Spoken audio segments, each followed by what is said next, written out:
Hi guys, welcome to T-Fafers TV. Tom Jones achinyomba ED Passion Java neteam yevarakashi Zanupf achiti respect Winky D musatudze zvinhu zvisina nebasa. See full video guys. Tom Jones ola one man one cocky. Right, makadi. Regai tuonesane ne show ya Winky D. Vazhinji vari kuropota kutaura. Vamwe vari kutaura nenzira dzavo dzavanoda ivo kuti zvinge zviri asi zvisiri. Regai tibatsirane pana. Ndichabvunza mubvunzo umwe chete wekuti nhai Zanupf naye vana Passion Gwavha nevanhu venyu vezanu vari kukonvheta nziyo yemunhu kuti akaimba politics. Right, kana makatarisa muimbiro wemuchinda waya asi muimbi wanezuro wevafana venyu vana Passion vamunopedza keria vana Roka ava vanani tuvafana twese twamune muchifurira natwo muchitupa mapeanuts. Winky D is a very big artist. Zvaakaimba mu-HICC ndo zvaakanyora panziyo yake. Hapana kana chinhu chimwe chete chaakabvisa kana kuwedzera. Hapana paakadeedza kana paakataura Zanupf. Hapanazve paakataura Triple C. Hapanazve futi paakataura Ngonzora. Saka kana muchijaja song yemunhu, musajaje because haadi kuassociate nemi because anoziva kuti muri mhondi. Musajaje munhu nemaimbiro ake nezvaakanyora panziyo yake nemalyrics ake. Moti akutaurai ari kukanganisa mayouth. Okay. Iwewe Passion ndechipi chawakaita muZimbabwe chakasumudzira mayouth acho unoswera uchiimba uchikwenya mukosho uri muzvimota zveukwereta? Ndepapi pawakasumudzira one muyouth awakasumudza iwewe watinoti ari kuexista nhasi? Musi unonoyo waiti sikasika navamutarisa maelders, vanhu vanofanira kuenda kwavari uchinopfugama uchipowa advice. Ndakanyora post Winky D asati aita show. Ndikati muri kuona zvinhu zvakadai soizvi muchaona kuti Passion anogwadziwa nazvo. For sure show yakapera. HICC ikazara navanhu. Ngwanda kureva kuti murume uyoya ilegend, muimba anodiwa. Hana munhu wani wemusangano wakati uya undisupport. Hana munhu wani waakakokorodza kumba kwake kuti naiwe uya kuno kushow. Vanhu vakabuda vega kuratidza kuti munhu anodiwa navanhu. That's why muchiona achinzi Winky D the big man. Saka imi vana Passion zvekukwenya mukosho nemidhidhi makwirana namunangagwana nachiwenga maakuda kuuya kuzoda kuudza munhu zvekuita pachinhu chake dzikamai. Ndabvunza mubvunzo wani. Pawakaisa iwewe chinhu muZimbabwe chaunoti wakaita iwe Passion, tichitaura iwe unobvorongonda unebhepfe une chimboro chakasvava, toda kutaura iwewe ndepapi pane one chinhu chawakaita muZimbabwe chinooneka?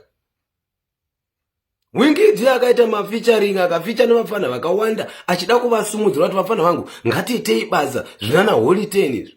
Eno zvaakunhuhwa mukosho zvinana holy 10 zvaakutizwa nevamwe maartist nenyaya yedzungu.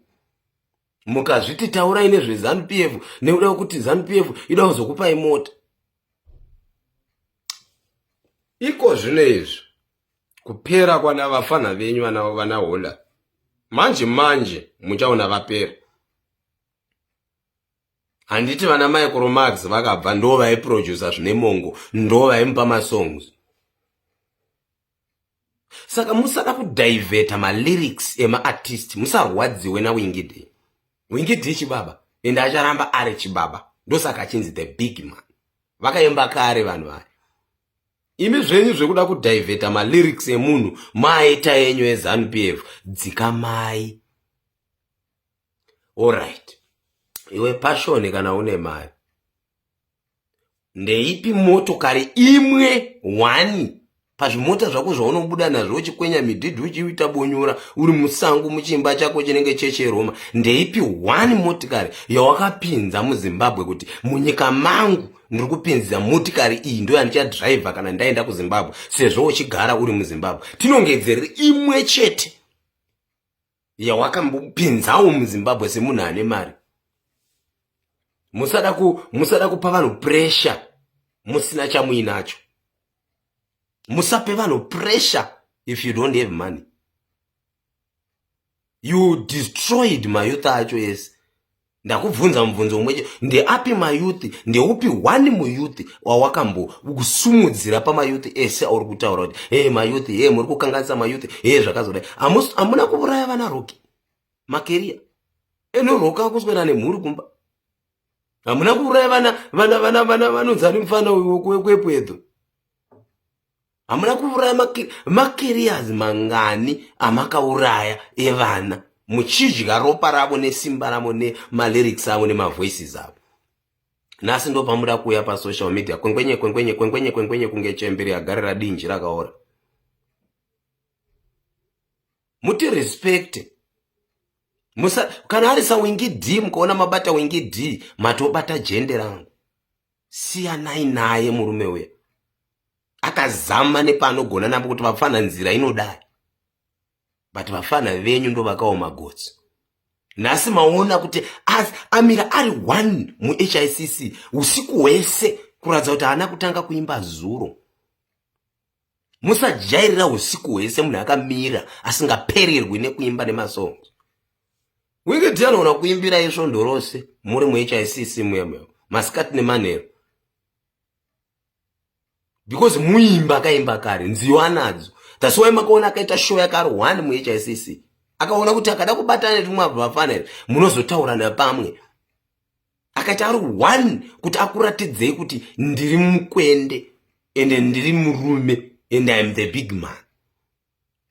Saka dzikamai vanhu vezanu. Itaitlo mugare pasi musiye Winky D. Haana pakataura Zanu, haana pakataura Tripusi, haana pakataura Monzora, haana pakataura zita remunhu, akaimba malyrics akanyora pasi. Maakutanga kuzviona nhasi kuti aimba Zanu nenyaya kuti azadza HICC, memuda kuzadza imi.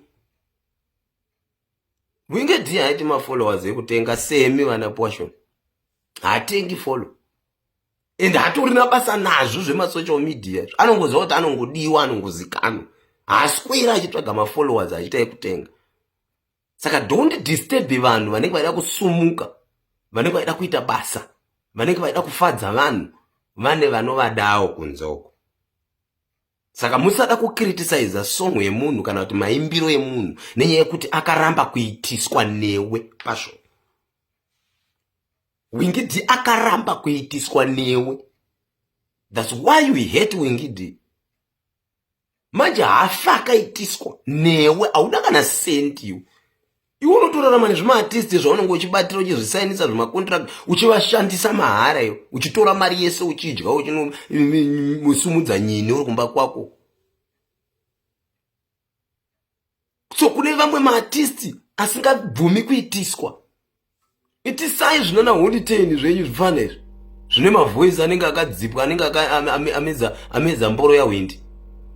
Itisai ivavo. Iko zvine zvichita sei zvinona Rikifire makangozvitaurisa zveZanupf zvinona Rikifire dololo zviripi izvezvi.